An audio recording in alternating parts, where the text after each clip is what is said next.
नमस्कार। Economics Awadh classes YouTube channel पे आपका स्वागत है। आज की क्लास में माध्यमिक शिक्षा सेवा चयन बोर्ड प्रयागराज द्वारा आयोजित प्रवक्ता चयन परीक्षा 2004 अर्थशास्त्र का पेपर सॉल्व करेंगे। इस पेपर के 2 वीडियो बनाएंगे, जिसमें से यह वीडियो प्रथम है तथा इस वीडियो में हम लोग लगभग 65 प्रश्नों को सॉल्व करेंगे तथा अगले वीडियो में आगे के क्वेश्चन सॉल्व करेंगे। तो आज की क्लास स्टार्ट करते हैं। 1 नंबर क्वेश्चन है, अर्थशास्त्र में आवश्यकता विहीनता का सिद्धांत किसने दिया? परिभाषा से लिया गया क्वेश्चन है, अर्थशास्त्र की परिभाषा से लिया गया क्वेश्चन है। Option A Mahatma Gandhi, B JK. Mehta, C Dadabhai Naoroji, D Kautilya. तो अर्थशास्त्र में आवश्यकता विहीनता का सिद्धांत जो है जमशेद खुसरो मेहता जे.के. मेहता द्वारा दिया गया था। जे.के. मेहता बी ऑप्शन में है, बी सही है। इसके अलावा अर्थशास्त्र की क्या परिभाषाएं दी गई? समय के अनुसार अर्थशास्त्र की परिभाषा में परिवर्तन देखने को मिलता है। आधुनिक अर्थशास्त्र के जनक या कह सकते हैं क्लासिकल अर्थशास्त्रियों में एडम स्मिथ ने अर्थशास्त्र की जो परिभाषा दी, उस परिभाषा का संबंध धन से था। एडम स्मिथ ने बताया कि अर्थशास्त्र धन का विज्ञान है। इसके अलावा नियो क्लासिकल अर्थशास्त्रियों में मार्शल पिगू एवं कैनन ने कहा कल्याण अर्थशास्त्र मानव कल्याण का विज्ञान है, अर्थात कल्याण संबंधी परिभाषा नियो क्लासिकल अर्थशास्त्रियों में मुख्य रूप से मार्शल ने दी। जॉन रॉबिन्सन ने अर्थशास्त्र की दुर्लभता संबंधी परिभाषा दी, या कह सकते हैं भौतिक परिभाषा जॉन रॉबिन्सन द्वारा दी गई थी। जॉन रॉबिन्सन का कहना है कि अर्थशास्त्र साध्यों के मध्य तटस्थ है। इसके अलावा आधुनिक अर्थशास्त्री मुख्य रूप से प्रोफेसर सैमुअल्सन द्वारा अर्थशास्त्र की विकास संबंधी परिभाषा दी गई, जिसमें प्रोफेसर सैमुअल्सन ने बताया विकास ही अर्थशास्त्र है।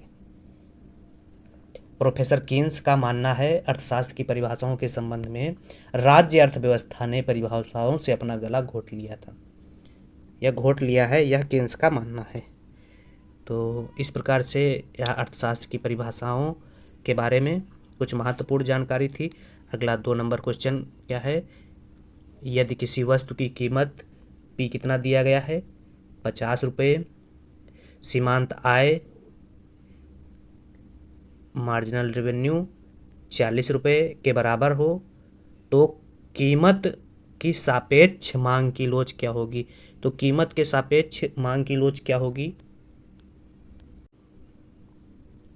तो पी या ए आर दिया गया है तो मांग की लोच निकाल सकते हैं। तो मांग की लोच बराबर हो जाएगा ए आर बटे A R minus M are.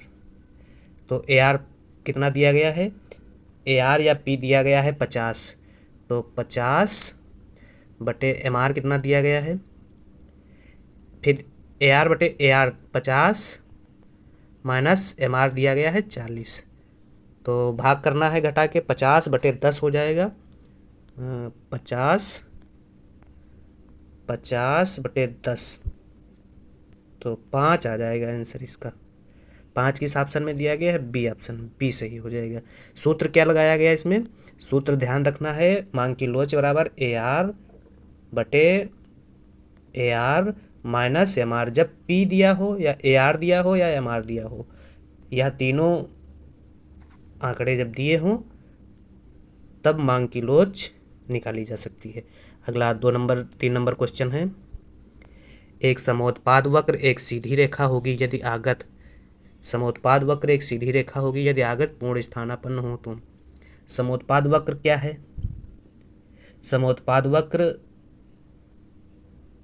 उपभोग के उदासीनता वक्र की भांति ही होते हैं। जिस प्रकार से उदासीनता वक्र 2 वस्तुओं के विभिन्न संयोगों से उपभोक्ता को प्राप्त होने वाली समान संतुष्टि के स्तर को बताता है।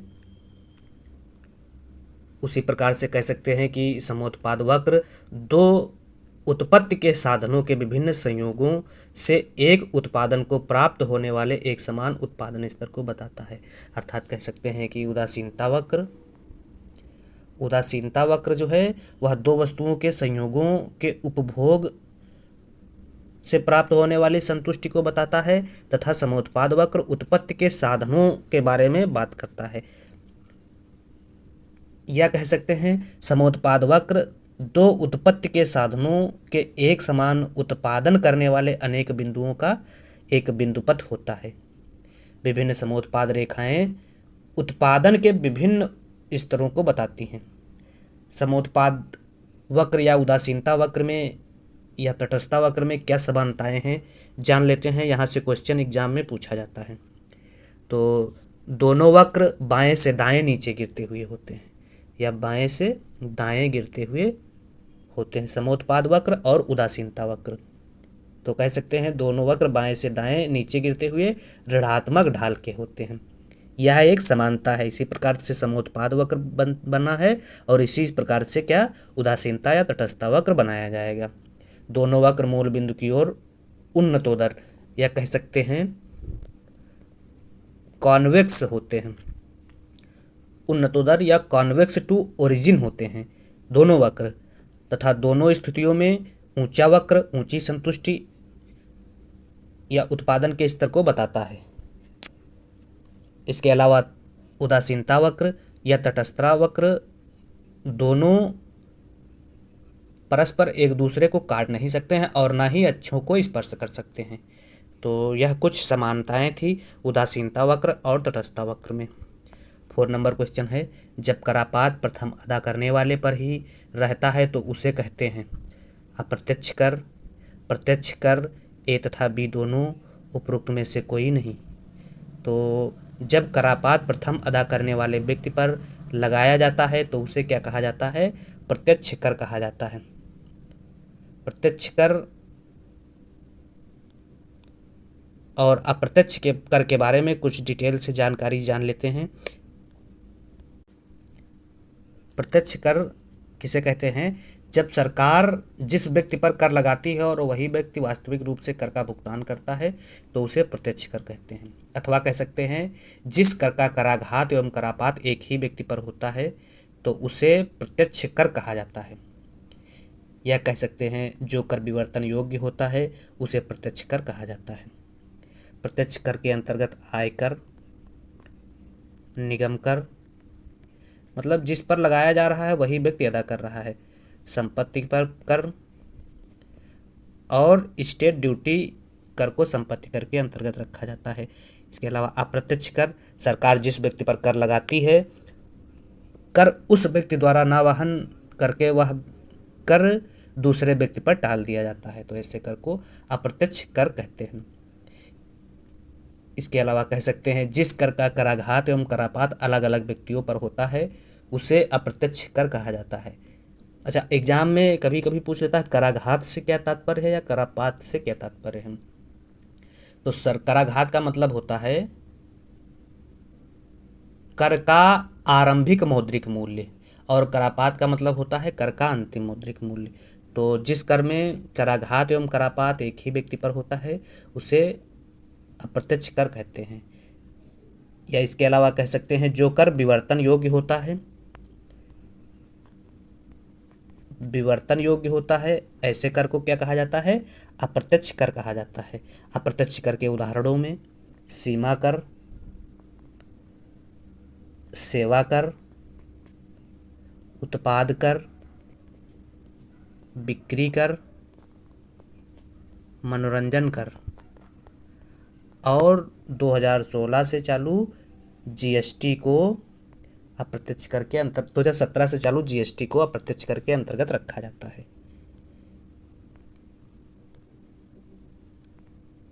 तो प्रथम जब करापात प्रथम अदा करने वाले व्यक्ति पर रहता है तो उसे प्रत्यक्ष कर की संज्ञा दी जाती है।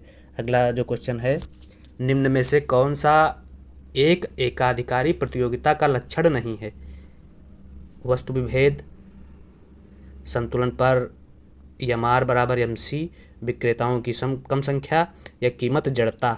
एकाधिकारी प्रतियोगिता का लक्षण क्या नहीं है? तो निम्न में से कौन एकाधिकारी? विक्रेताओं की कम संख्या हो जाएगा। एकाधिकारिक या एकाधिकृत बाजार का प्रतिपादन 1947 में चैम्बरलिन द्वारा the theory of monopolistic competition पुस्तक में किया गया था।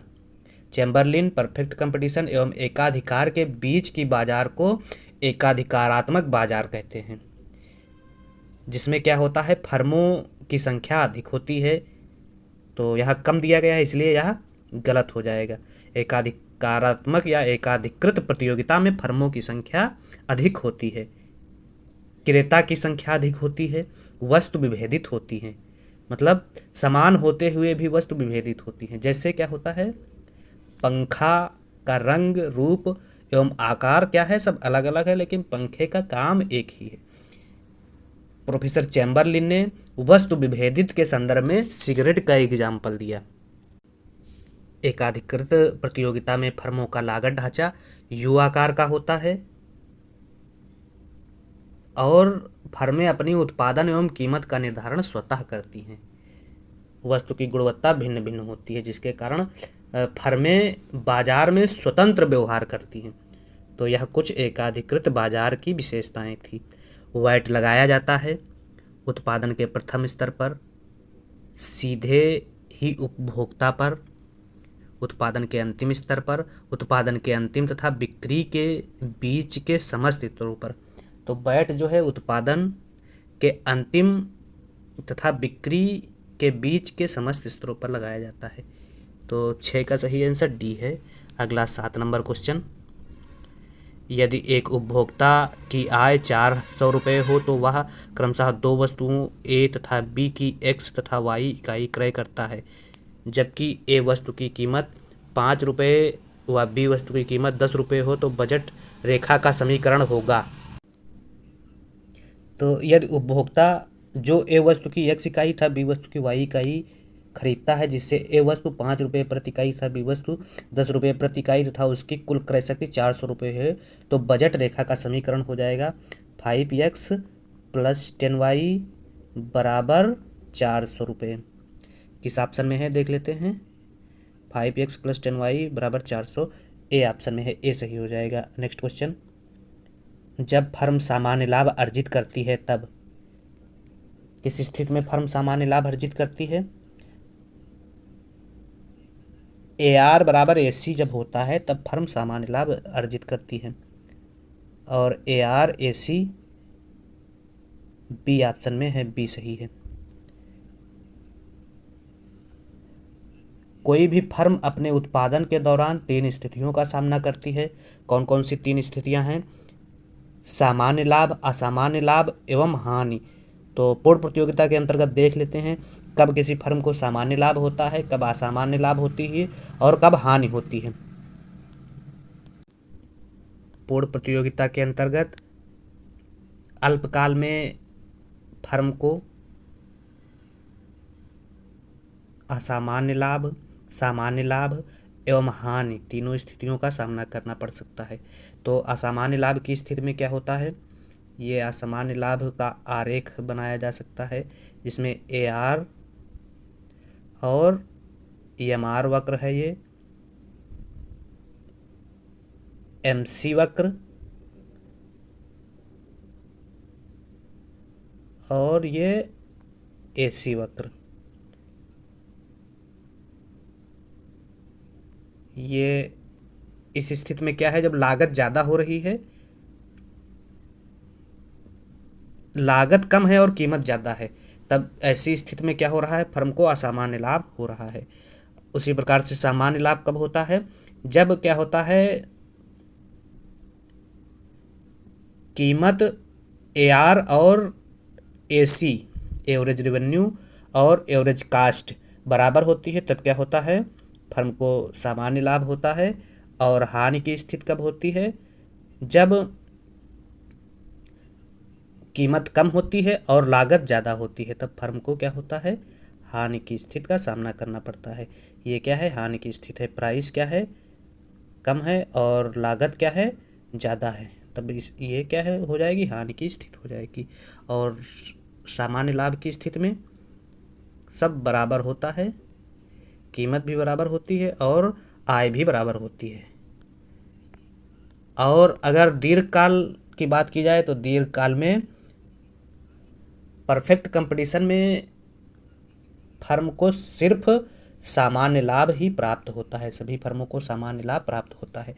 क्यों सामान्य लाभ प्राप्त होता है? क्योंकि फर्मों के प्रवेश एवं बहिर्गमन की स्वतंत्रता होती है।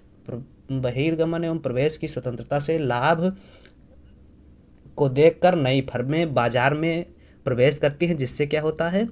फर्मों का लाभ आपस में बढ़ जाता है। अगला 9 नंबर क्वेश्चन है, चाकूधार समस्या किसके नाम से संबंधित है? Solow, Rostow, Harrod, Nelson. तो चाकूधार समस्या हैरड के नाम से संबंधित है। हैरड ने क्या बताया? एक बार अगर अर्थव्यवस्था जी और GW से संतुलन या असंतुलन की तरफ चली जाती है तो वह एक बार असंतुलन में जाने पर दोबारा स्वयं संतुलन में नहीं आ पाती या स्वयं को संतुलन में नहीं ला पाती है। हैरड ने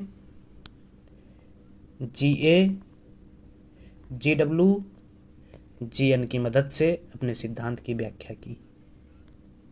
अगला क्वेश्चन है, एक अनधिमान वक्र का ढाल होता है धनात्मक, ऋणात्मक, शून्य, अनंत। तो एक अनधिमान वक्र का ढाल ऋणात्मक होता है और बाएं से दाएं गिरता हुआ मूल बिंदु की ओर कॉन्वेक्स होता है।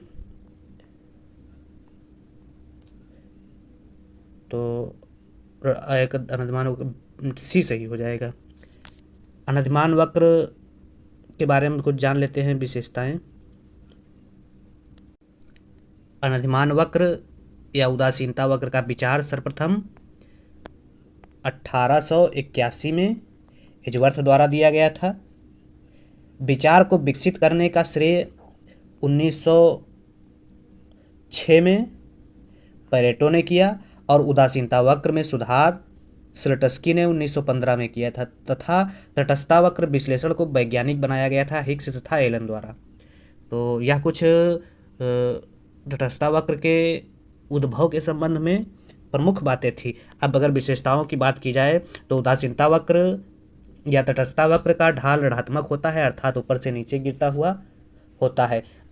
अनधिमान वक्रों के ऋणात्मक ढाल का आशय यह है कि जब वह वस्तु की मात्रा में वृद्धि करता है तो संतुलन के उसी स्तर पर बने रहने के लिए यह आवश्यक है कि दूसरे वस्तु की मात्रा में कमी करे। इसके अलावा कह सकते हैं दो तटस्थता वक्र कभी एक दूसरे को नहीं काटते हैं। तटस्थता वक्र मूल बिंदु की ओर उन्नतोदर कानकेव होता है तथा उदासीनता वक्र एक दूसरे के समांतर नहीं हो सकते और उदासीनता वक्र कभी अक्षों को स्पर्श नहीं करते हैं।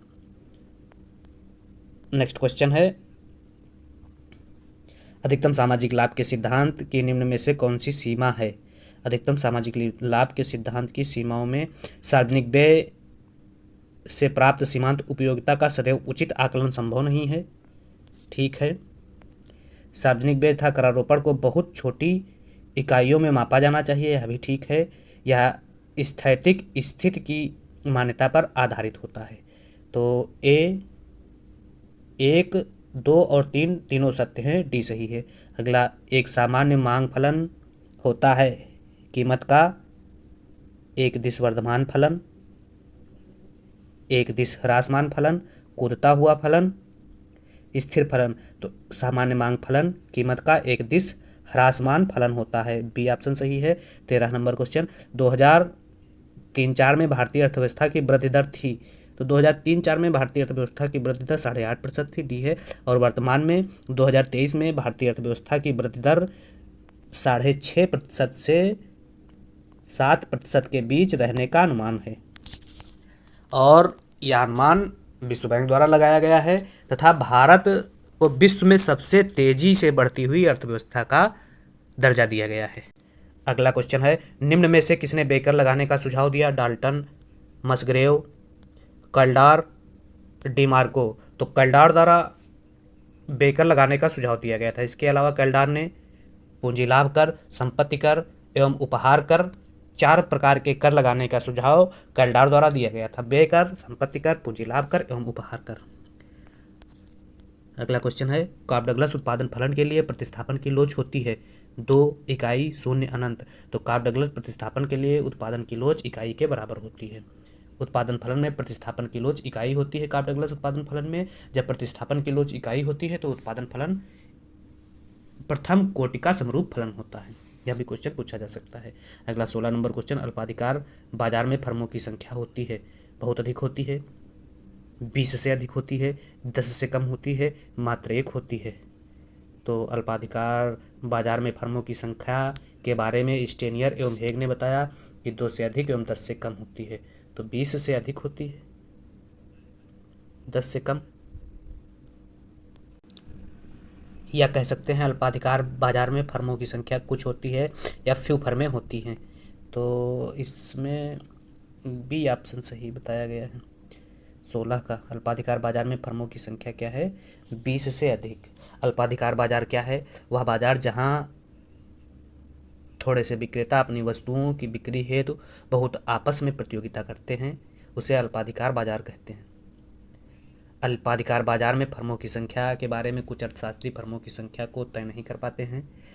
फर्मों की संख्या थोड़ी या फ्यू होने की बात करते हैं जो आपस में प्रतियोगिता करती हैं। सभी फर्मों का उद्देश्य अपने लाभ को अधिकतम करना होता है तथा वस्तु की पूर्ति पर नियंत्रण होता है। प्रत्येक फर्म वस्तु की कीमत तथा उत्पादन की मात्रा को प्रभावित कर सकती हैं, इसलिए कहा जाता है कि फर्में परस्पर निर्भर होती हैं। अल्पाधिकार बाजार में कीमत युद्ध की प्रबल संभावना होती है। कीमत के अनिश्चित होने की वजह से इस बाजार में एक निश्चित मांग वक्र नहीं खींचा जा सकता है। पाल सूजी मानते हैं कि अल्पाधिकार बाजार में विकुंचित मांग वक्र जो होता है विकुंचित मांग वक्र होता है। फर्में कीमत युद्ध से बचने के लिए परस्पर समझौता कर लेती हैं जिसे कपटपूर्ण संधि कहा जाता है। और अल्पाधिकार बाजार में गलाकाट प्रतियोगिता संभव है। इसके अलावा कुछ विशेषताओं को और जान लेते हैं। विक्रेताओं की संख्या अल्प होती है या कुछ होती है तथा विक्रेताओं की परस्पर निर्भरता होती है। समरूप अथवा निकट स्थानापन्न वस्तुएं उत्पादित की जाती हैं। विज्ञापन एवं विक्रय लागतों पर अधिक व्यय होता है। फर्मों का सीमित कीमत पर नियंत्रण होता है तथा मांग वक्र अनिश्चित होता है और कीमत स्थिरता पाई जाती है। तो यह कुछ विशेषताएं थी अल्पाधिकार बाजार की। तो अल्पाधिकार बाजार में फर्मों के बारे में 20 से अधिक होती है, बी ऑप्शन सही है। अगला 17 नंबर क्वेश्चन, भारत में ब्रिटिश काल में किसने आर्थिक दोहन के सिद्धांत का प्रतिपादन किया था? CN वकील ने, DT लकड़वाला ने, विनोबा भावे ने, दादा भाई नौरोजी ने। तो भारत में सबसे पहले दादा भाई नौरोजी ने, जिन्हें ओल्ड मैन ऑफ इंडिया के नाम से भी जाना जाता है, ने अपनी पुस्तक poverty and British rule in India 1867 में लिखी थी। में धन के निष्कसन या ड्रेन ऑफ वेल्थ का सिद्धांत दिया। इस सिद्धांत के अनुसार भारत की प्राकृतिक संपदा अर्थात कच्चा माल भारत से इंग्लैंड की तरफ प्रवाहित हो रहा है और इंग्लैंड उस कच्चे माल से विनिर्मित वस्तुएं बनाकर लाभ कमा रहा है, अर्थात भारत से इंग्लैंड प्राकृतिक संसाधनों को अपनी ओर ले जा रहा है। इसी को दादा भाई नौरोजी ने धन का निष्पादन सिद्धांत कहा या निष्काम सिद्धांत कहा। दादा भाई नौरोजी 3 बार कांग्रेस के अध्यक्ष रहे। कलकत्ता अधिवेशन 1886 में कांग्रेस के अध्यक्ष रहे दादा भाई नौरोजी। लाहौर अधिवेशन 1893 में कांग्रेस के अध्यक्ष रहे तथा फिर कलकत्ता अधिवेशन 1906 में दादा भाई नौरोजी कांग्रेस के अध्यक्ष रहे। और ये क्वेश्चन पूछा जाता है ओल्ड मैन ऑफ इंडिया की संज्ञा किस व्यक्ति को दी जाती है? तो दादा भाई नौरोजी को ही ओल्ड मैन ऑफ इंडिया की संज्ञा दी जाती है। अगला 18 नंबर क्वेश्चन है, निम्न संस्थाओं में से कौन सा संस्था भारत में राष्ट्रीय आय का अनुमान लगाती है? तो केंद्रीय सांख्यिकी संगठन जो है भारत में राष्ट्रीय आय का अनुमान लगाती है, CSO। तो वर्तमान में इसका नाम केंद्रीय सांख्यिकी कार्यालय हो गया है, सेंट्रल स्टैटिस्टिक्स ऑफिस कर दिया गया है वर्तमान में इसका नाम। अगला 18 नंबर क्वेश्चन, भारत में केंद्र सरकार के राजस्व के वर्तमान 2 सबसे बड़े स्रोत कौन से हैं? तो 2004 में अगर स्रोतों की बात की जाए तो उस समय केंद्रीय उत्पाद कर एवं निगम कर सबसे बड़े स्रोत थे राजस्व के, और वर्तमान में जीएसटी एवं आयकर सबसे बड़े स्रोत हैं। 2 सबसे बड़े स्रोत की बात की जाए तो जीएसटी एवं आयकर को रखा जाता है। अगला, एकाधिकार होता है 2 फर्मों वाले उद्योगों का, एकल फर्म का, 3 फर्मों का, बहुफर्म वाले उद्योगों का। तो एकाधिकार जो है एकल फर्म उद्योग का होता है, ऐसी फर्म जिसमें एक उत्पादक होता है। क्या है एकाधिकार की कुछ विशेषताओं एवं परिभाषाओं के बारे में अध्ययन कर लेते हैं। इस बाजार की अवधारणा क्लासिकल अर्थशास्त्री प्रस्तुत करते हैं। एकाधिकार बाजार की अवधारणा मतलब क्लासिकल अर्थशास्त्री प्रस्तुत करते हैं। जिस बाजार में वस्तु का एक विक्रेता हो तथा क्रेता अधिक हो, ऐसी बाजार को एकाधिकार बाजार कहते हैं। गिफिन क्या बताते हैं? जिस बाजार में मांग की आड़ी लोच शून्य होती है उस बाजार को एकाधिकार बाजार कहते हैं। तथा चैम्बरलिन बताते हैं कि बाजार की वह दशा जहां केवल एक विक्रेता या एक फर्म होती है उसे एकाधिकारी प्रतियोगिता कहते हैं या एकाधिकारी बाजार कहा जाता है। रॉबिन्सन कहते हैं जिस बाजार में मांग की लोच इकाई से कम होती है ऐसे बाजार को एकाधिकार बाजार कहा गया है। अगर एकाधिकार बाजार की विशेषताओं की बात की जाए तो केवल एक विक्रेता होता है, मांग की ढाल लोच ऋणात्मक या इकाई से कम होती है। मांग की ढाल लोच ऋणात्मक या इकाई से कम होने का मतलब है ये डी हो जाएगा, और E1 इकाई से कम होती है। मांग की आड़ी लोच 0 होती है। वस्तु की पूर्ति पर विक्रेता का पूर्ण नियंत्रण होता है। एकाधिकारी में पूर्ति वक्र का अभाव होता है। यह भी क्वेश्चन पूछा जाता है किस बाजार में पूर्ति वक्र का अभाव होता है, तो एकाधिकार बाजार में पूर्ति वक्र का अभाव होता है। एकाधिकार बाजार में फर्म संतुलन को ही उद्योग का संतुलन माना जाता है। यहाँ फर्म एवं उद्योग के बीच किसी प्रकार का अंतर नहीं होता है तथा एकाधिकारी फर्म कीमत निर्माता होती है। फर्म का उद्देश्य लाभ को अधिकतम करना होता है। इसके अलावा प्रमुख विशेषताओं की बात की जाए तो एक विशेषता सबसे महत्वपूर्ण है कि एकाधिकारी बाजार में कीमत विभेदीकरण की विशेषता पाई जाती है। तो यह कुछ विशेषताएं थी एकाधिकारी फर्म की और परिभाषा थी। अगला 21 नंबर क्वेश्चन है, परिवर्तनीय विनिमय दर प्रणाली के अंतर्गत विनिमय दर का निर्धारण कौन करता है? राष्ट्रीय मौद्रिक अधिकारी। स्वर्ण का मूल्य, विदेशी विनिमय बाजार में मांग एवं पूर्ति की शक्तियाँ। तो विदेशी विनिमय बाजार में मांग एवं पूर्ति की शक्तियाँ जो है वह परिवर्तनीय विनिमय दर प्रणाली के अंतर्गत विनिमय दर का निर्धारण करती है। डी सही है। अगला 22 नंबर क्वेश्चन, पूर्ण प्रतियोगिता के अंतर्गत फर्म का मांग वक्र उत्पादन के सापेक्ष समांतर तथा समान ढाल वाला होता है। सी सही है। अगला, भारत में सेवा कर सर्वप्रथम लागू किया गया था। तो भारत में सेवा कर सर्वप्रथम जो है 1994-95 के बजट से लागू किया गया था। 94 कह सकते हैं, बी ऑप्शन सही है। और जिस समय सेवा कर लागू किया गया था 94 में, उस समय सेवा कर की दर 5% थी तथा 2013-14 में जब सेवा कर समाप्त कर दिया गया तो सेवा कर की दर 12% थी। तो हाईएस्ट सेवा कर जो है 12% तक लगाया गया। अगला 24 नंबर क्वेश्चन, उत्पादन फलन में यदि मात्र एक आगम परिवर्ती हो तो उत्पादन परिवर्तन की मात्रा व आगम परिवर्तन की मात्रा के परिणाम स्वरूप प्राप्त होगा। ए, साधन का वृद्धिमान प्रतिफल, बी, साधन का स्थिर प्रतिफल, सी, साधन का ह्रासमान प्रतिफल, डी, साधन का क्रमशः वृद्धिमान, स्थिर और ह्रासमान प्रतिफल। तो साधन का क्रमशः वृद्धिमान, स्थिर और ह्रासमान प्रतिफल प्राप्त होगा। 24 डी सही। अगला 25 नंबर क्वेश्चन है, विशेष आहरण अधिकार एसडीआर को सदस्य राष्ट्रों में निम्न में से किसके अनुपात में आवंटित किया जाता है? जनसंख्या, अंतर्राष्ट्रीय व्यापार, गरीबी स्तर, अंतर्राष्ट्रीय मुद्रा कोष में अंशदान। तो आईएमएफ में अंशदान के रूप में विशेष आहरण अधिकार एसडीआर सदस्य राष्ट्रों को आवंटन किया जाता है। एसडीआर स्पेशल ड्राइंग राइट्स, जिसकी शुरुआत अंतर्राष्ट्रीय मुद्रा कोष द्वारा 1969 में की गई थी।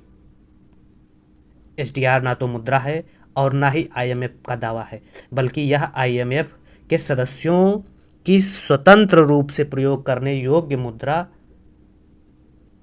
का एक संभावित दावा है। इन मुद्राओं के बदले SDR का आदान प्रदान किया जाता है। SDR टोकरी के अंतर्गत 5 मुद्राओं को शामिल किया गया है, जिसमें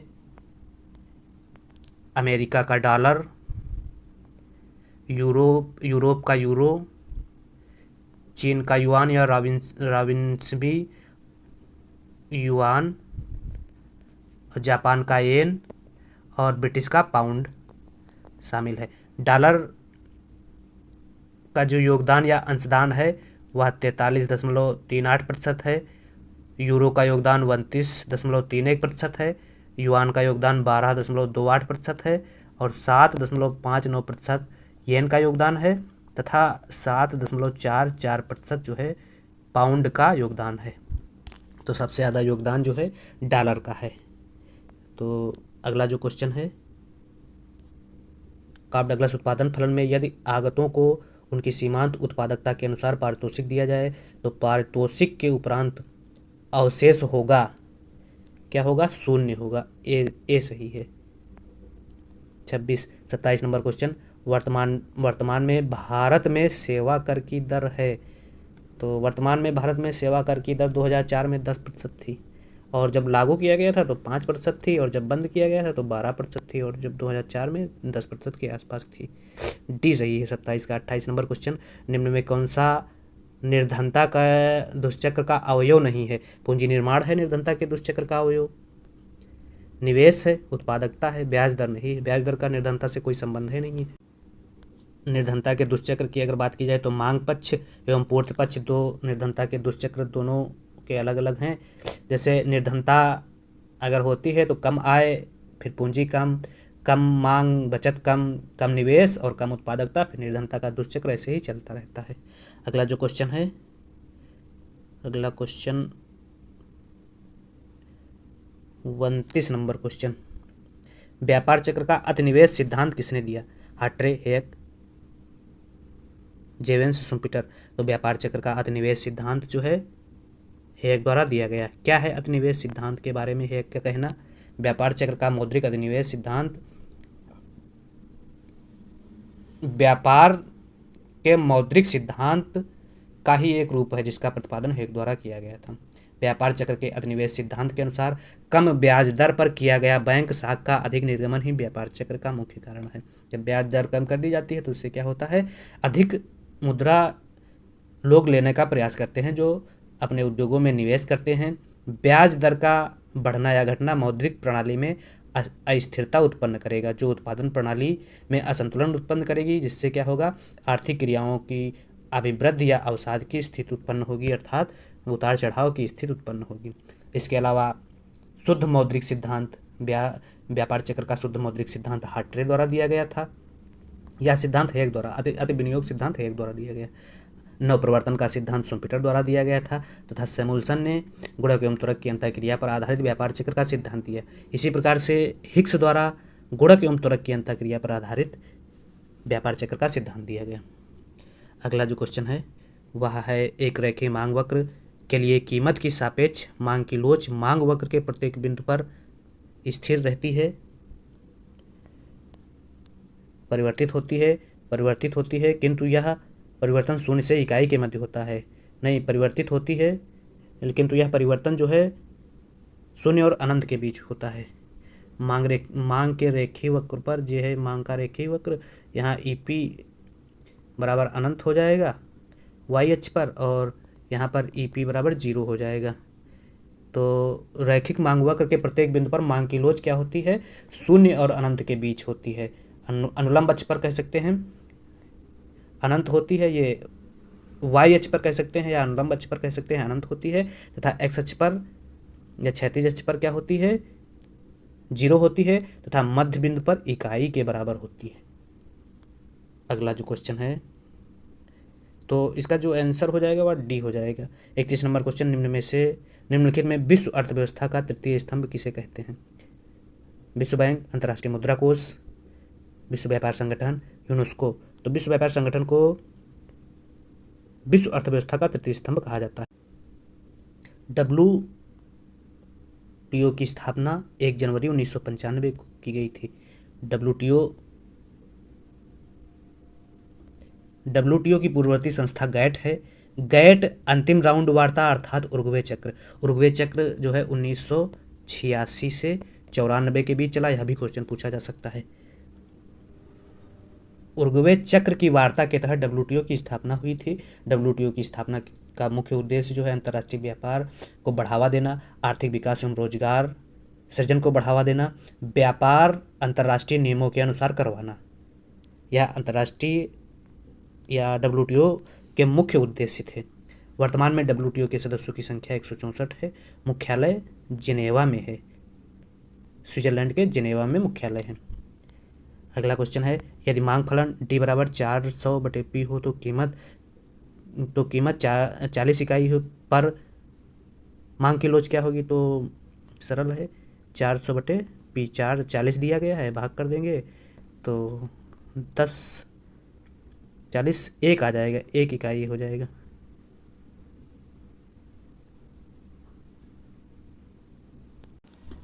बत्तीस नंबर क्वेश्चन में कुछ डाउट है। 32 नंबर क्वेश्चन। अगला 33 नंबर क्वेश्चन, निम्नलिखित में से कौन सा मुद्रा का कार्य है? तो मूल्य का संचय, मूल्य का मापन, विनिमय का माध्यम, उपयुक्त सभी। तो उपयुक्त सभी मुद्रा के कार्य हैं। अगला 34 नंबर क्वेश्चन, निम्नलिखित में से एडम स्मिथ के स्वतंत्र व्यापार के सिद्धांत का केंद्र बिंदु कौन सा है? श्रम विभाजन, विदेशी सहयोग, मांग एवं पूर्ति की और सरकारी नियंत्रण का कथन। तो एडम स्मिथ का स्वतंत्र व्यापार का सिद्धांत का केंद्रीय बिंदु श्रम विभाजन या विशिष्टीकरण है।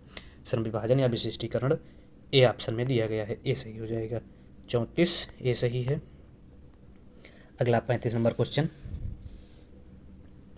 निम्नलिखित में से कौन सा फलन प्रावैगिक उपभोग फलन है?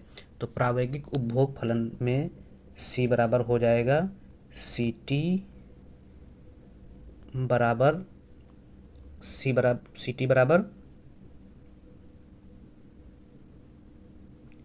C0 plus C into YT minus 1। CT बराबर C0 plus C into YT minus 1, मतलब कौन सा? C ऑप्शन सही है। 35।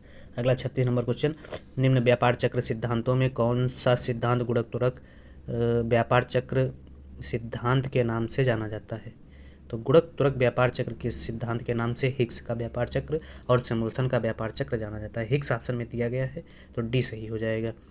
अगला, निम्नलिखित कथनों में कौन सा कथन अल्पविकसित देशों में निम्न स्तरीय प्रति व्यक्ति आय के लिए सही है? उपभोग की सीमांत प्रवृत्ति कम होती है, उपभोग की सीमांत प्रवृत्ति शून्य होती है, उपभोग की सीमांत प्रवृत्ति शून्य होती है, शून्य होती है। 37, उपभोग की सीमांत प्रवृत्ति अधिक होती है। तो उपभोग, अल्पविकसित देशों में उपभोग की सीमांत प्रवृत्ति शून्य नहीं, अधिक होती है। अधिक इसमें किसी ऑप्शन में नहीं दिया गया है, तो उपयुक्त में से कोई नहीं हो जाएगा। 37 डी सही है। क्यों? क्योंकि अल्पविकसित या विकासशील देशों में प्रति व्यक्ति उपभोग की सीमांत प्रवृत्ति अधिक होती है, ना कि कम होती है, ना कि शून्य होती है, अधिक होती है, इसलिए कोई ऑप्शन नहीं होगा। 37 का डी सही है। 38, लगान के आधुनिक सिद्धांत के अनुसार लगान प्राप्त होता है केवल भूमि से, केवल पूंजी से, केवल श्रम से, भूमि, पूंजी एवं श्रम से, सभी से प्राप्त होता है। तो आधुनिक लगान सिद्धांत के प्रतिपादक श्रीमती जॉन रॉबिन्सन को माना जाता है तथा आधुनिक व्याख्या जेम्स मिल द्वारा की गई थी। आधुनिक अर्थशास्त्रियों के अनुसार लगान केवल भूमि से ही नहीं, उत्पादन के सभी साधनों से प्राप्त होता है। आधुनिक सिद्धांत लगान को विशिष्टता या दुर्लभता अथवा पूर्ति की सीमितता का परिणाम समझा जाता है। इसके अनुसार उत्पादन के अन्य साधन भी लगान प्राप्त कर सकते हैं तथा लगान का आधुनिक सिद्धांत विस्तृत सिद्धांत माना जाता है। लगान का आधुनिक सिद्धांत एक व्यवहारिक सिद्धांत है। आधुनिक सिद्धांत के अनुसार लगान बराबर होता है वास्तविक आय माइनस हस्तांतरण आय। इसके अलावा आभास लगान क्या है? आभास लगान की धारणा प्रोफेसर मार्शल द्वारा दी गई थी। इस धारणा का प्रतिपादन मार्शल ने अपने उन साधनों के मूल्य या परिश्रम निर्धारण के लिए किया जिनकी पूर्ति अल्पकाल में स्थिर रहती है। अल्पकाल में स्थिर साधनों जैसे मशीन द्वारा अर्जित आय को मार्शल ने आभास लगान कहा। या आभास लगान उस अतिरिक्त आय को कहते हैं जो उत्पादन के साधनों की पूर्ति के अल्पकाल में सीमित होने के कारण होते हैं।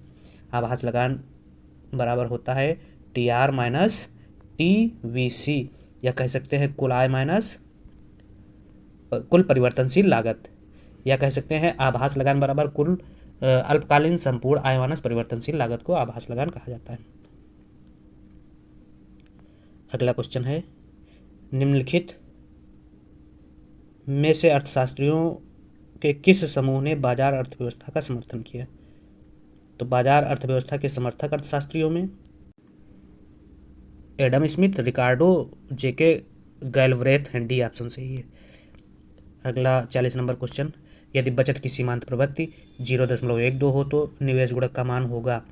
बचत की सीमांत प्रवृत्ति 0.125 हो, मतलब MPS दिया है यह 0.15, तो के बराबर हो जाएगा 1/MPS, तो 0.125, तो ये दशमलव हट जाएगा, 1 2 3 0 यहाँ पहुँच जाएगा। तो इसको जब भाग किया जाएगा तो 8 आंसर आ जाएगा। 8 सी में दिया गया है, सी सही है। अगला, निम्न फलनों में से कौन सा निवेश फलन प्रायोगिक निवेश फलन नहीं है? तो प्रायोगिक निवेश फलन इसमें YIT बराबर V डेल्टा YT, ए नहीं है। अगला क्वेश्चन है, निम्न में से किसे नोट निर्गत करने का एकाधिकार प्राप्त है? State bank of India, reserve bank of India, central bank of India, Allahabad. तो रिजर्व बैंक ऑफ इंडिया को नोट निर्गमन का अधिकार प्राप्त है। Reserve bank of India note निर्गमन का कार्य न्यूनतम आनुपातिक कोष के आधार पर करती है तथा यह न्यूनतम आनुपातिक कोष 1956 से लागू किया गया था।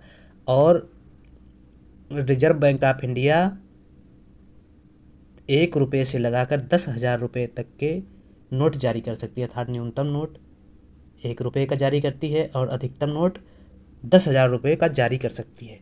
इसके अलावा RBI के कार्यों की अगर बात की जाए तो RBI बैंकों का बैंक है, सरकार का बैंक है, अंतिम ऋणदाता के रूप में कार्य करती है, करेंसी निर्गमन का कार्य करती है, मौद्रिक नीति लागू करने का कार्य करती है, मुद्रा बाजार पर नियंत्रण और नियमन का कार्य करती है, विदेशी विनिमय पर नियंत्रण और नियमन का कार्य करती है, साख नियंत्रण का कार्य करती है, कमजोर बैंकों को ऋण पहुंचाने का कार्य करती है, अर्थात विभेदीकृत ब्याज योजना चलाने का कार्य करती है। 1999 में नो योर कस्टमर अपने ग्राहक को जानो योजना RBI द्वारा चलाई गई थी।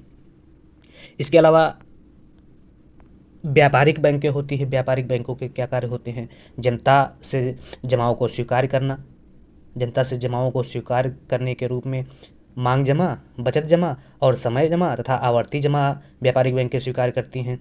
ऋण प्रदान करने का कार्य करती है, पासबुक से एवं चेक के माध्यम से अपने ग्राहकों को ऋण प्रदान करती है। इसके अलावा मनी एट कॉल 15 दिन के लिए ऋण प्रदान करती है, प्रत्यक्ष ऋण प्रदान करती है, जो बैंक से ऋण मांगता है उसको ऋण तत्काल प्रदान करती है, ओवरड्राफ्ट आदि विकल्प की सुविधा देती है, डिस्काउंट ऑफ बिल्स की सुविधा देती है। साख सृजन का कार्य व्यापारिक बैंकों द्वारा किया जाता है। साख नियंत्रण का कार्य RBI द्वारा किया जाता है। ध्यान रखने वाली बात है, साख नियंत्रण का कार्य RBI द्वारा किया जाता है। साख नियंत्रण का कार्य RBI मौद्रिक नीति के माध्यम से करती है तथा साख सृजन का कार्य व्यापारिक बैंक द्वारा किया जाता है। व्यापारिक बैंक प्राथमिक जमाओं के आधार पर साख सृजन का कार्य करती है। प्राथमिक जमा यदि अधिक होगी तो साख सृजन अधिक होगी तथा प्राथमिक जमा यदि कम होगी तो साख सृजन कम होगी। इसके अलावा चेक जारी करने का कार्य करती है व्यापारिक बैंक। व्यापारिक बैंक चेक जारी करती है, क्रेडिट कार्ड जारी करती है, डेबिट कार्ड जारी करती है, मास्टर कार्ड जारी करती है, मेस्टो कार्ड जारी करती है और विस्टा डेबिट कार्ड जारी करती है। अगला क्वेश्चन देख लेते हैं। मुक्त व्यापार क्षेत्र उसे कहते हैं जहां बिना नियंत्रण व्यापार होता है, जहां बिना कर दिए वस्तुओं का आवागमन होता है, जहां उद्योग उत्पादन शुल्क से मुक्त तथा निर्यात के लिए उत्पादन करते हैं, जहां संरचनात्मक सुविधा निःशुल्क होती है। तो मुक्त व्यापार क्षेत्र उसे कहते हैं जहां बिना नियंत्रण व्यापार होता है। ये सही है, 43 ये सही है। 44, निम्न में अल्पाधिकार की स्थिति कौन सी है? अल्पाधिकार की स्थिति अनेक क्रेता तथा अनेक विक्रेता होते हैं, कुछ क्रेता तथा अनेक विक्रेता होते हैं। एक विक्रेता तथा अनेक क्रेता होते हैं। एक क्रेता था एक विक्रेता होते हैं। तो कुछ क्रेता था अनेक विक्रेता, कुछ क्रेता था अनेक विक्रेता होते हैं। कुछ क्रेता तथा अनेक विक्रेता बी ऑप्शन में दिया गया है, बी सही है 44 का। कुछ क्रेता अनेक विक्रेता बी सही है। अगला 45 नंबर क्वेश्चन।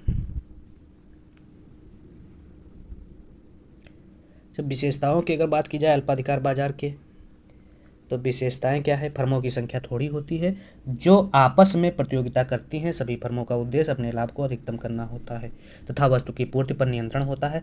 प्रत्येक फर्म वस्तु की कीमत तथा उत्पादन की मात्रा को प्रभावित कर सकती है, इसलिए कहा जाता है फर्मों में परस्पर निर्भरता की प्रवृत्ति पाई जाती है। तथा अल्पाधिकार बाजार में अनिश्चितता की स्थिति पाई जाती है तथा इस बाजार में कीमत युद्ध की प्रबल संभावना होती है। कीमत की अनिश्चितता की वजह से इस बाजार में एक निश्चित मांग वक्र नहीं खींचा जा सकता है। बाजार में मांग वक्र कैसा होगा यह स्पष्ट नहीं है। प्रोफेसर पाल एवं सुजी मानते हैं कि अल्पाधिकार बाजार में मांग वक्र विकुंचित मांग वक्र का होता है तथा अल्पाधिकार बाजार में फर्में कीमत युद्ध से बचने के लिए परस्पर समझौता करती हैं, जिसे कपटपूर्ण संधि कहा जाता है। अल्पाधिकार बाजार का अल्पाधिकारी बाजार में एक प्रकार की प्रतियोगिता होती है जिसे गलाकाट प्रतियोगिता कहते हैं। अगला क्वेश्चन है 45 नंबर। निम्न में से कौन सा वाणिज्यिक बैंक का कार्य नहीं है? तो किसानों को ऋण प्रदान करना यह कार्य है वाणिज्यिक बैंक का। विश्वविद्यालय में जमा स्वीकार करना, साख पर नियंत्रण या नियमन का कार्य, साख सृजन का कार्य। तो विश्वविद्यालय में जमा स्वीकार करता है, यह भी कार्य है, यह भी ए भी कार्य है, बी भी कार्य है। साख नियंत्रण का कार्य और नियमन का कार्य, साख नियंत्रण एवं नियमन का कार्य आरबीआई करता है, सी नहीं है। तो तब साख सृजन का कार्य यह भी करता है। अभी बताए थे, पिछले क्वेश्चन में बताए थे कि साख नियंत्रण एवं नियमन का कार्य करती है आरबीआई मौद्रिक नीति के सहायता से, और साख सृजन का कार्य करती है वाणिज्यिक बैंक प्राथमिक साख जमाओं के आधार पर। तो सी सही है। इसमें नहीं पूछा गया है, सी सही। अगर पूछा जाता तो ए बी और डी हो जाते। अगला 45 नंबर क्वेश्चन। मुद्रास्फीति का कारण है बैंक दर में वृद्धि, मुद्रा की मात्रा में कमी, निवेश में कमी, मुद्रा की मात्रा में वृद्धि। तो मुद्रास्फीति के कारण में मुद्रा की मात्रा में वृद्धि को लिया जाता है, डी सही है। मुद्रास्फीति क्या है? जब समय पर्यंत किसी अर्थव्यवस्था में औसत या सामान्य कीमत स्तर में निरंतर वृद्धि होती है तो उसे मुद्रास्फीति कहते हैं। स्फीति को तेजी एवं समृद्धि के नाम से भी स्मरण किया जाता है। फ्रीडमैन क्या मानते हैं कि मुद्रास्फीति एक मौद्रिक घटना है। किन्स मानते हैं मुद्रास्फीति को पूर्ण रोजगारी घटना माना जाता है। स्फीति को तेजी या मुद्रा विस्तार के रूप में भी कहा जाता है। वकील एवं ब्रह्मानंद मुद्रास्फीति की तुलना डाकू से करते हैं। यह पूछा जा सकता है कि डाकू से मुद्रास्फीति की तुलना किसने की थी? तो वकील एवं ब्रह्मानंद ने डाकू से मुद्रास्फीति की तुलना की थी। मुद्रास्फीति के कारणों की अगर बात की जाए तो मांग एवं पूर्ति पक्ष दो कारण होते हैं। तो मांग अधिक के फलस्वरूप मूल्य स्तर में वृद्धि लाने के कारण होते हैं, और पूर्ति की मात्रा में कमी के फलस्वरूप क्या होता है? मूल्य स्तर में वृद्धि होती है। मांग बढ़ने से मूल्य स्तर में वृद्धि होती है और पूर्ति की कमी से मूल्य स्तर में वृद्धि होती है। तो मांग में कमी से मूल्य स्तर में वृद्धि कैसी होती है, इसको जान लेते। या मांग में अधिकता या मांग में अधिक के फलस्वरूप मूल्य स्तर में वृद्धि कैसी है, इसको जान लेते हैं। तो घाटे की वित्त व्यवस्था अर्थात मुद्रा की पूर्ति बढ़ने से क्या होता है? मौद्रिक आय बढ़ती है लोगों की, जिससे क्या होता है? मांग बढ़ती है, कह सकते हैं महंगाई बढ़ जाती है धीरे धीरे। फिर सरकारी व्यय बढ़ने से क्या होता है? मौद्रिक आय, सरकारी व्यय बढ़ने से मौद्रिक आय बढ़ती है, जिससे मांग बढ़ती है। प्रत्यक्ष कर कम होने से लोगों की आय, व्यय योग्य आय में वृद्धि होती है, तथा अप्रत्यक्ष कर में वृद्धि होने से वस्तुओं के मूल्य में वृद्धि होती है। और बैंक द्वारा अधिक साख मुद्रा का निर्माण या लोगों को ऋण देने से या ब्याज दर कम करने से, जिससे विनियोग में वृद्धि होती है के फलस्वरूप उपभोग व्यय में वृद्धि होती है। यह सब मुद्रास्फीति के कारण हैं। और पूर्ति की मात्रा में कमी लाने से क्या होता है? जिससे मूल्य स्तर में वृद्धि होती है। तो आगत की कमी, बाढ़ सूखा का होना, उत्पादन की कमी आदि के कारण कृषि क्षेत्र से खाद्यान्नों की पूर्ति में कमी आती है। वस्तुओं की पूर्ति में कृत्रिम रूप से जानबूझकर कम करना या जमाखोरी करने के कारण पूर्ति कम हो जाती है, जिससे क्या होता है, वस्तुओं का मूल्य बढ़ जाता है। था आयात के कारण विशेष रूप से ऐसी वस्तुओं का आयात प्रतिबंधित करना या कमी करना जिनकी कमी के कारण मूल्य बढ़ता है। तो यहाँ पूछा गया मुद्रास्फीति क्या मूल्य वृद्धि का कारण, तो मुद्रा की मात्रा में वृद्धि जो है मूल्य वृद्धि का कारण है। अगला 47 नंबर क्वेश्चन, कीमत नेतृत्व मॉडल में निम्न में से कौन सा कथन सही है। कीमत नेतृत्व मॉडल में कौन सा कथन सही है। केवल कीमत नेता अपना लाभ अधिकतम करती है, सही, ठीक है। संयुक्त लाभ अधिकतम किया जा सकता है, कोई भी अपना लाभ अधिकतम नहीं करता है, प्रत्येक फर्म अपना लाभ अधिकतम करती है। तो कीमत नेतृत्व मॉडल में संयुक्त ए सही होगा, केवल कीमत नेता अपना लाभ अधिकतम करती है। यह भी थोड़ा सा डाउट वाला क्वेश्चन लग रहा है। इसमें संयुक्त लाभ अधिकतम किए जाते हैं। कीमत नेतृत्व मॉडल में संयुक्त लाभ अधिकतम किया जाता है, सभी फर्मों का लाभ अधिकतम करने का प्रयास किया जाता है। 47 बी सही है। 48 नंबर क्वेश्चन, विस्फोटक व्यापार चक्र में व्यापार का आयाम यथावत रहता है, घटता है, बढ़ता है, कूदता हुआ परंतु असतत होता है, डी सही है 48। अगला 49 नंबर क्वेश्चन, निम्नलिखित में से किसने क्रांतिक न्यूनतम प्रयास की अवधारणा का प्रतिपादन किया। पीएन रोजेस्टीन रोडान ने, एच लेवेंस्टीन ने, नर्क्स ने, लेविस ने। तो लेवेंस्टीन ने क्रांतिक न्यूनतम प्रयास सिद्धांत की अवधारणा का प्रतिपादन किया था। लेवेंस्टीन ने बताया, विकसित देश में दरिद्रता का दुष्चक्र पाया जाता है, जो प्रति व्यक्ति निम्न आय संतुलन स्थिति के इर्द गिर्द घूमता रहता है। इस दलदल से निकलने के लिए अल्पविकसित देशों को निश्चित क्रांतिक न्यूनतम प्रयत्न करने की आवश्यकता है, जो प्रति व्यक्ति आय को उस स्तर तक बढ़ा दे जिससे सतत विकास कायम हो सके। यह लेवेंस्टीन का मानना था। अगला 50 नंबर क्वेश्चन, फिलिप्स वक्र संबंध बताता है।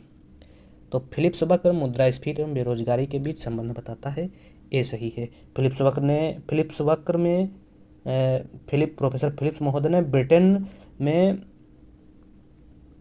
1801 और 1957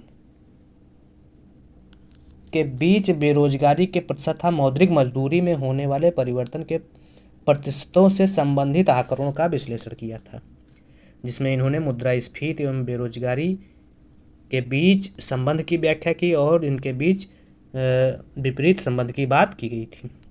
अप्रत्यक्ष कर लगाया जाता है कंपनी के लाभ पर, संपत्ति पर, वस्तुओं पर, व्यक्तिगत आय पर। तो अप्रत्यक्ष कर वस्तुओं पर लगाया जाता है, सी सही है। अभी हम लोगों ने पिछले क्वेश्चन में अप्रत्यक्ष कर के बारे में जाना था, फिर जान लेते हैं। सरकार जिस व्यक्ति पर कर लगाती है और कर उस व्यक्ति द्वारा न वहन किया जाए बल्कि दूसरे पर टाल दिया जाए, तो ऐसे कर को क्या कहते हैं, अप्रत्यक्ष कर कहते हैं। या कह सकते हैं जिस कर का कराघात एवं करापात अलग अलग व्यक्ति पर पड़ता है उसे अप्रत्यक्ष कर कहते हैं।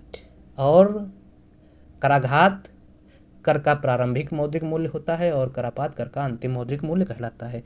जो कर विवर्तन योग्य होता है उसे अप्रत्यक्ष कर कहते हैं। अप्रत्यक्ष कर के उदाहरणों की बात अगर की जाए तो सीमा कर, सेवा कर, उत्पाद कर, बिक्री कर, मनोरंजन कर और जीएसटी को शामिल किया, गुड्स एंड सर्विस टैक्स को शामिल किया गया। गुड्स एंड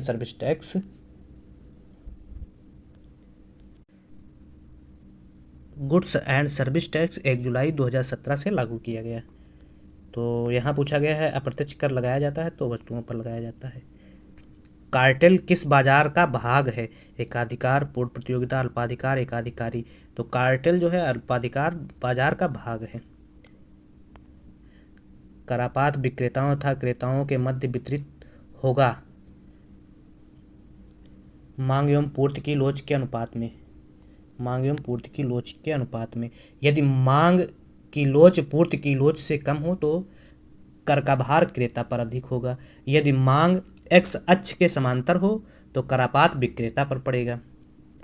देखो यह क्वेश्चन पूछा जाता है, यदि मांग एक्स अक्ष के समांतर हो तो करापात विक्रेता पर ज़्यादा पड़ेगा। एक्स अक्ष के समांतर का मतलब अनंत हो। जब मांग की लोच अनंत हो तो कर का भार विक्रेता पर पड़ेगा, और जब मांग वाई अक्ष के समांतर हो तो कर का भार क्रेता पर पड़ेगा। इसके अलावा जब मांग की लोच इकाई से कम हो तो कर का अधिक भार विक्रेता पर पड़ेगा, और मांग की लोच इकाई से ज़्यादा हो तो कर का अधिक भार विक्रेता पर पड़ेगा, और मांग की लोच इकाई से कम हो तो कर का अधिक भार क्रेता पर पड़ेगा। और यदि मांग की लोच अनंत हो तो अभी बता चुके हैं, जब अनंत हो तो विक्रेता पर पड़ेगा कर का भार, और जब मांग की लोच 0 हो तो क्रेता पर पड़ेगा। यह 4 क्वेश्चन यहाँ से बनते हैं। अगला है, तो यहाँ करापात विक्रेताओं तथा क्रेताओं के मध्य वितरित होगा। मांग था पूर्ति की लोच के अनुपात में, डी सही हो जाएगा। अगला 54 नंबर, अर्थव्यवस्था के उदारीकरण तथा भूमंडलीकरण के संदर्भ में निम्नलिखित कथन पर विचार कीजिए। कथन क्या है? 1 नंबर है, योजना की एक सांकेतिक भूमिका होती है। सेकेंड नंबर, योजना की कोई भूमिका नहीं होती है। थर्ड नंबर, योजना निर्धनों को सुरक्षा चक्र प्रदान करने में सहायक होता है। तो यह तो सही है। अगला 4 नंबर, योजना निर्धनों को सुरक्षा चक्र प्रदान करने में सहायक नहीं होता है। तो यह तो गलत हो जाएगा। इसमें सही पूछा गया है तो 1, 1 और 3 सही लग रहा है, डी सही हो जाएगा 54। अगला 55 नंबर क्वेश्चन, निम्नलिखित में से कौन सा मापन किसी आवृत्ति बंटन के संचयी आवृत्ति वक्रों के कटान बिंदु को प्रदर्शित करता है? तो माध्यिका प्रदर्शित करती है। अगला 16 के समृद्धि मॉडल में निम्न में से कौन स्थिर नहीं रहता है?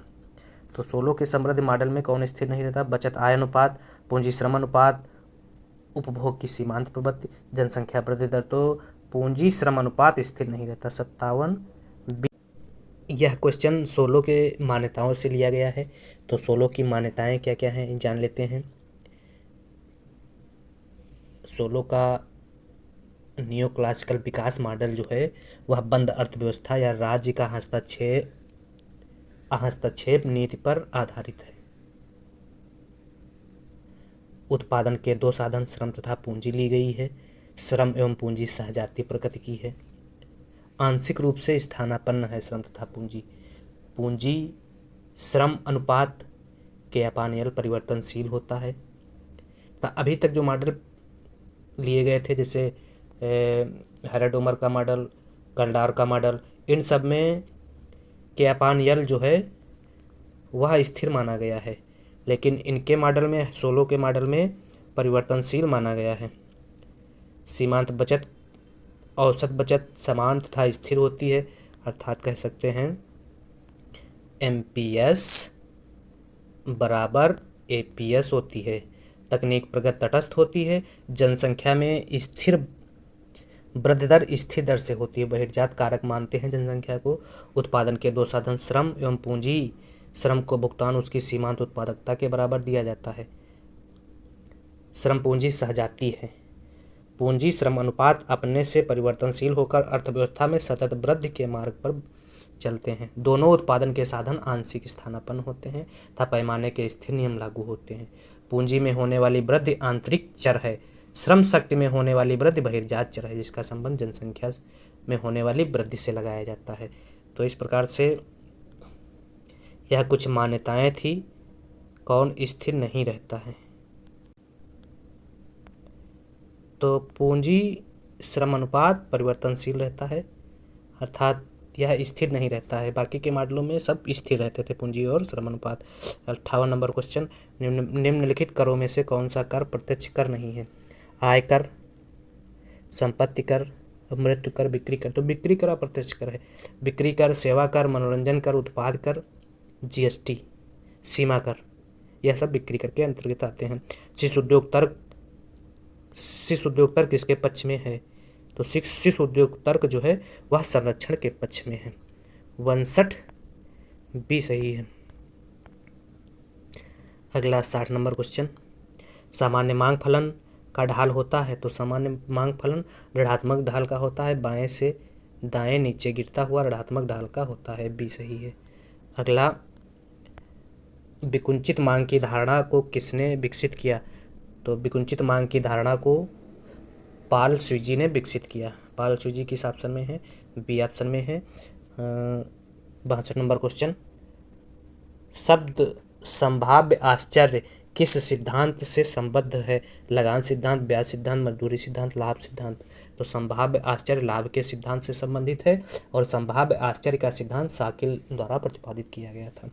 निम्न अर्थशास्त्रियों में से किसने अल्पकाल के लिए बेरोजगारी की दर तथा मुद्रास्फीति की दर के मध्य आनुभविक संबंध दिया, तो बेरोजगारी और मुद्रास्फीति के मध्य आनुभविक संबंध देने का काम मिल्टन फ्रीडमैन ने किया, जेम्स टॉबिन ने किया, ए.डब्ल्यू. फिलिप्स ने किया, आर.ए. मसग्रेव ने किया। तो ए.डब्ल्यू. फिलिप्स ने किया था। बेरोजगारी और मुद्रास्फीति के मध्य संबंध की बात ए.डब्ल्यू. फिलिप्स द्वारा की गई थी। अगला क्वेश्चन है, निम्न में से कौन राजकोषीय नीति का संयंत्र नहीं, तो राजकोषीय नीति के संयंत्रों या घटकों में करारोपण, सार्वजनिक आय, सार्वजनिक व्यय, सार्वजनिक ऋण को लिया जाता है। तो करारोपण हो गया, सार्वजनिक आय, सार्वजनिक व्यय, वाह्य उधार भी हो जाएगा। तो परिवर्तनीय आरक्षित अनुपात नहीं है। राजकोषीय नीति का उपकरण परिवर्तनीय आरक्षित अनुपात नहीं है, परिवर्तनीय आरक्षित अनुपात मौद्रिक नीति का उपकरण है। ए गलत है, तो ए गलत है, तो ए सही हो जाएगा, गलत पूछा गया है। अगला 65 नंबर क्वेश्चन, लाभ पारितोषिक है भौतिक श्रम का, मानसिक श्रम का, पूंजी का, अनिश्चितता वहन का। तो लाभ अनिश्चितता वहन का पारितोषिक है। नाइट ने बताया लाभ अनिश्चितता वहन का पुरस्कार है तथा सोमपीटर कहते हैं कि लाभ ऐसी अनिश्चितता का पुरस्कार है जिसका बीमा नहीं कराया जा सकता है। तो जिसका बीमा नहीं कराया जा सकता अर्थात अबीमा योग्य अनिश्चितता का पुरस्कार ही क्या है, लाभ है। एक एकाधिकारी निर्धारित कर सकता है कीमत अथवा उत्पादन दोनों को, ना कीमत ना उत्पादन को, उपभोक्ता की रुचियां को। तो एकाधिकारी या तो कीमत निर्धारित कर सकता है या उत्पादन निर्धारित कर सकता है, दोनों एक साथ नहीं निर्धारित कर सकता। कीमत और उत्पादन को अलग अलग निर्धारित कर सकता है, या तो कीमत निर्धारित करेगा या उत्पादन निर्धारित करेगा। तो बी सही हो जाएगा 66 का। तो इस प्रकार से आज की इस क्लास में हम लोगों ने 2004 का पीजीटी पेपर सॉल्व किया, जिसमें लगभग 66 प्रश्नों को हम लोगों ने सॉल्व किया। थोड़ा सा लंबी वीडियो हो गई। अब अगली वीडियो में आगे के क्वेश्चन सॉल्व करेंगे, आगे के जो क्वेश्चन बचे हैं उनको सॉल्व करेंगे।